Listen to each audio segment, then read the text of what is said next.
Welcome to Chillin' 101. We hope this video helps.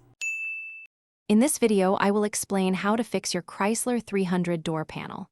First, gather your tools like a trim removal kit, a Phillips head screwdriver, and a small flathead screwdriver. Having everything ready saves time and prevents frustration. Ensure you have a safe, well-lit workspace before you begin. This preparation is key for a smooth repair process, allowing you to tackle the job confidently. Now, let's get to removing the door panel. Start by carefully prying out any plastic trim pieces, such as those behind the door handle or in the armrest, to expose hidden screws. Use a plastic pry tool to avoid scratching surfaces. Next, remove all visible Phillips head screws, including those at the bottom and behind the handle. Finally, gently pry around the edges of the door panel to release the plastic clips holding it in place. Then lift the panel up and off. Once the panel is off, inspect it for common issues like broken clips or warping, which is a known problem for some Chrysler 300 models.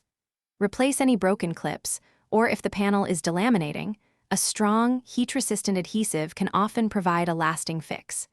Before reattaching, ensure all electrical connectors for switches and lights are properly reconnected.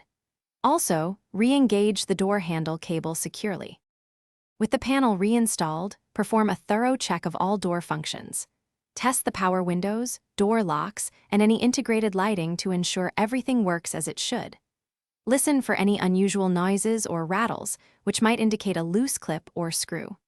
To help prevent future issues like warping, consider applying a UV protectant to the door panel, especially if your car is often exposed to direct sunlight.